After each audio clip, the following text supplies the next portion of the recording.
Once in a while, I get people that really, or that claim they don't believe in evolution. And my response generally is, why not? Really, why not? You guys believe 20 billion years ago there was a Big Bang where nothing exploded and produced everything. 4.6 billion years ago the Earth cooled down, made a hard rocky crust. It rained on the rocks for millions of years, turned them into soup, and the soup came alive 3 billion years ago. Found somebody to marry, and something to eat, of course, and slowly evolved into everything we see today. There are some lies in our science books. Taught it for 15 years. Even though I'm not teaching it anymore, I still like to study. It's so many neat things to learn. We're going to cover some of that tonight. I'm not against science. I'm not against schools. I'm not against teachers. Because most of them don't know what they believe. You have to tell them. They teach the kids it all started with a Big Bang 20 billion years ago. What exploded? This is what the textbooks teach. Before the Big Bang, there was nothing. Literally nothing. An infinitesimal nugget of space. And then something happened, triggering the most colossal explosion in history. Yes, boys and girls, you see, nothing exploded, and here we are. So I asked this professor if I could ask him some questions about the Big Bang. I said, where did all this matter come from? He said, well, we don't know that for sure. I said, well, sir, would you please tell me where the laws came from? The universe is run by laws, gravity, centrifugal force, inertia. Who gave the laws? He said, we don't know that either. I said, sir, could you tell me where the energy came from? You know, it takes energy to make a Big Bang. Who bought the gas to run this machine anyway? He said, we don't know that either. I said, sir, could I ask you another question? He said, sure. What else would you like to know? Else? What do you mean else? You haven't told me nothing yet.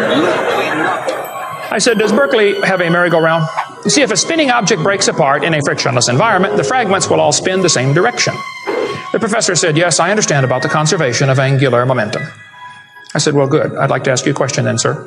If the whole universe began as a swirling dot, like you said, why do 2 planets spin backwards?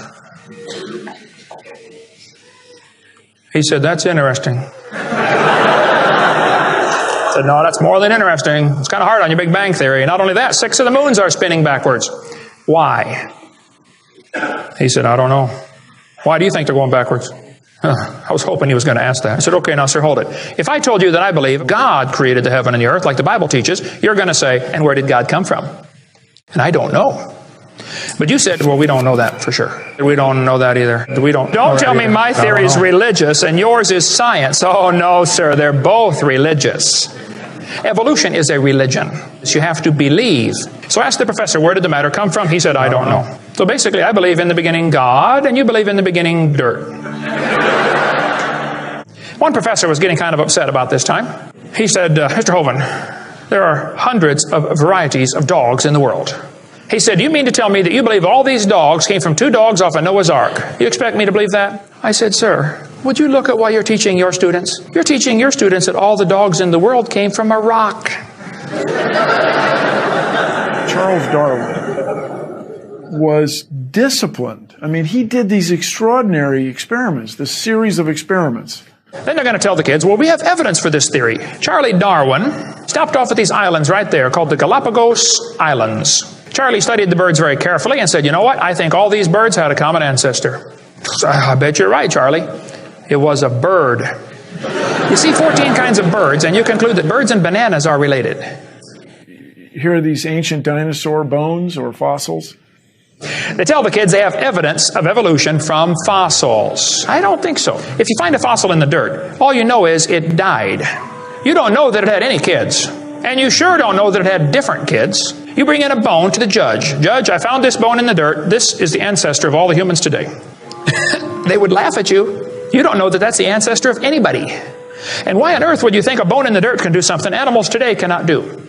They'll say, boys and girls, you have 2 bones in your wrist, radius and ulna. And boys and girls, look at the whale's flipper carefully. Did you know the whale has 2 bones in his flipper? And they're called the radius and the ulna? Same as ours. Wow. Who named them, teacher? The whale? Think about it. I'm here to tell my people it's time to stop believing bull just because I tell you bull with a straight look on their face. Evolution say people came from monkeys. And the question is, why is there still monkeys? Is these the retarded monkeys? They didn't turn into people just yet. Even Stephen Gould admitted the absence of fossil evidence for intermediary stages is a persistent and nagging problem for evolution. See, what's happened, these guys have looked for missing links in the fossil record. They can't find any, and so they say, well, maybe evolution happened so fast it wasn't preserved. Maybe a reptile laid an egg and a bird hatched out. Well, who did that bird marry? This process that brought us to be is billions of years old. It happens very fast. Billions of years fast. Here is radioactivity. We're going to tell the kids in the late 1940s they invented carbon dating. We're going to explain a little bit about radiometric dating and how it's supposed to work, and then show you that it does not work, okay? It sounds good, but there are some assumptions that mess everything up. If we had walked into a room and found a candle burning on the table, and I asked you the question, when was it lit? You say, I don't know, Mr. Hovind, it's burning when I got here. Okay, well then let's do some empirical science. Let's measure the height of the candle. Suppose the candle is 7 inches tall. Who can tell me when it was lit? Okay, nobody. Let's do some more empirical science. Let's measure the rate of burn. Suppose we determine it's burning an inch an hour. When was it lit? You're going to have a hard time telling me unless you're willing to make some assumptions. You find a fossil in the dirt, you can measure how much C14 is in it. Very accurately, by the way. And you can measure how fast it's decaying. That's just like measuring the height of your candle and how fast it's burning. Now, when did that animal die? You don't have a clue. Here's what you ought to consider about carbon dating. Samples of known age, it doesn't work. If it's a sample of unknown age, it is assumed to work. It's just really a hard thing. It's really a hard thing. Your world just becomes fantastically complicated when you don't believe in evolution. Freshly killed seal, carbon dated 1,300 years old. Shells from living snails, carbon dated 27,000 years old. Living penguins, carbon dated 8,000 years old. One part of Dima was 40,000 years old, another part was 26,000, and the wood next to it is 9,000. Then they tell the kids about the geologic column. They say each of the layers is a different age, Cenozoic, Mesozoic, Paleozoic, Archeozoic, all them Zoic boys. Now, if you get a petrified tree standing up, running through different rock layers, I don't think it's smart to say those layers are vastly different ages. Those trees did not get slowly covered by the sediments over millions of years. They would rot and fall down. Crazy. They'll say, boys and girls, you have an appendix that you don't need anymore. It's a vestigial structure. That's proof of evolution. Well, excuse me, you do need your appendix. The appendix is part of your immune system. If your appendix is taken out, you can still live, okay? But it increases your susceptibility to quite a few diseases. You could live without both your legs and both your arms and both your eyes also. That doesn't prove you don't need them. There are no vestigial organs. And even if there were, that would be the opposite of evolution. That's losing, not gaining. I was taught when I went to school, man used to have a tail, but he lost it because he didn't need it. I thought, didn't need it? Have you ever thought how handy a tail would be? Have you ever come to the door with 2 sacks of groceries? Wouldn't that be nice, man? Be able to grab that door and walk right around and get in? Lost it because we didn't need it. Man, you could drive the car and tune the radio knob and hold the Coke at the same time. What we're finding is that natural selection seems to be an incredibly important factor in generating new species. Natural selection, the key evolutionary mechanism Darwin identified. The bad designs get eaten by the good ones, and so all you have is good ones. Why is there still monkeys? Natural selection doesn't cause any evolution. It makes sure the bad ones don't survive, but it's not going to change it to something else. That's what evolution is. If you worked in a factory that produced cars, and your job was to check for defects, and you caught every single mistake, and you rejected it, how long would it take that process to change the car to an airplane? You say it'll never change it. That's my point. The students are taught we have evidence from development. Darwin considered this by far the strongest single class of evidence. This textbook says the human embryo growing in the mother has gills like a fish.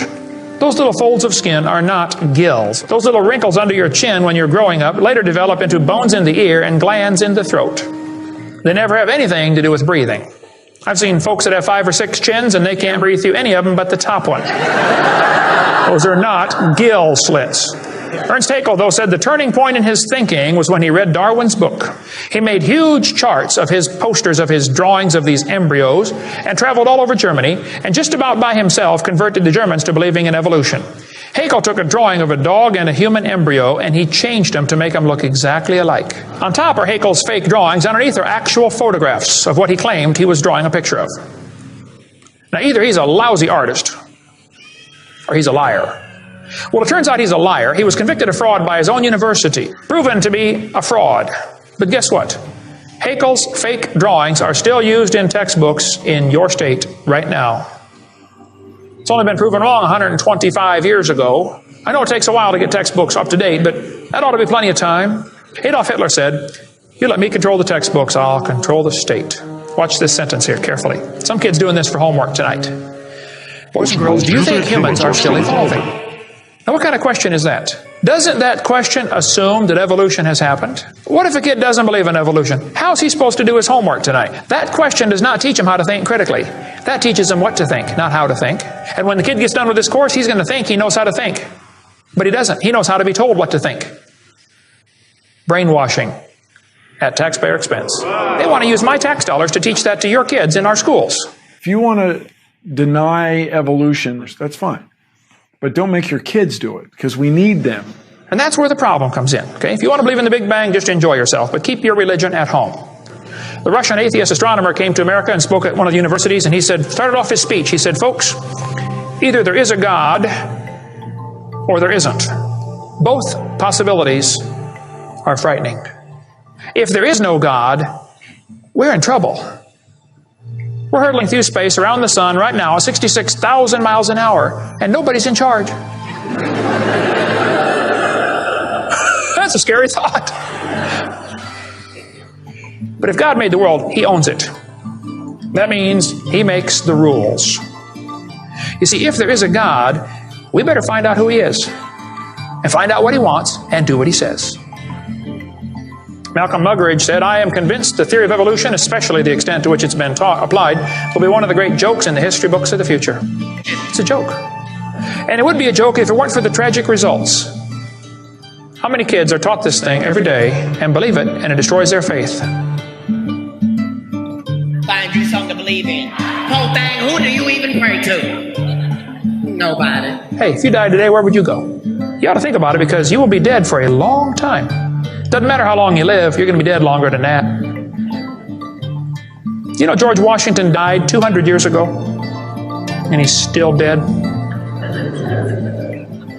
How much longer does he have to go? You're going to be dead for a long time. All you get in this life is a little bitty dash between two dates. Just a little, and it's gone. What are you going to do with your dash? Where would you go if you died? Now, if you're not sure you're going to heaven, you ought to give your heart to the Lord and get saved. Say, "Lord, you may have it," the whole thing. If you are saved, you ought to find something to do for the Lord. And you ought to quit worrying about getting a fancier car and a fancier house and start worrying about who's going to heaven or hell. Maybe God gave you that good job so you can give some money to missionaries, not so you can build a bigger, fancier house. God loves you. God has a plan for your life. And if you don't want it, well, that's your business. But the devil is laughing at you for believing in that. But God loves you, and He wants you to come to heaven. And if you'd like to find out how to go to heaven, come see me. I'll be glad to show you. The Big Bang. Before the Big Bang, there was nothing. Literally nothing. Nothing created everything. The Big Bang is an amazingly difficult thing to wrap your brain around, which isn't surprising. 13.7 billion years ago, we think it was tiny. Nothing. Literally nothing was tiny. And then something happened. Nothing created all the matter we see in the universe today.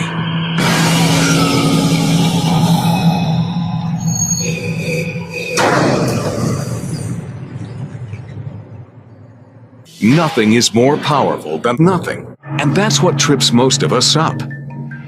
It was the explosion of nothing. Find you something to believe in. World getting crazy. And you better believe something. O Timothy, keep that which is committed to thy trust, avoiding profane and vain babblings, and oppositions of science, falsely so called, which some professing have heard concerning the faith.